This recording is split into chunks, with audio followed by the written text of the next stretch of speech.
যাবে ইনশাআল্লাহ।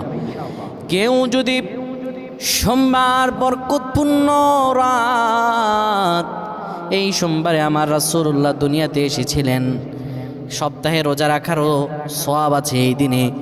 কোনো ব্যক্তি যদি সোমবারে ঈশার নামাজ পড়ে সুন্দরভাবে ওযু করে কিবলামুখী হয়ে বসে ইয়া যাল জালালি ওয়াল ইকরাম 100 বার পড়ে, 30 বার দুরূদ শরীফ পড়ে, 3 বার সূরা ইখলাস পড়ে, 3 বার সূরা ফালাক, 3 বার সূরা নাস পড়ে, 10 বার দুরূদ শরীফ পড়ে, আল্লাহর কাছে কোনো দোয়া করে, আমার রব্বুল আলামিনের কাছে দোয়া করতে দেরি হবে, কিন্তু আমার রব আল্লাহ রব্বুল আলামিন দোয়া কবুল করতে দেরি করবেন না।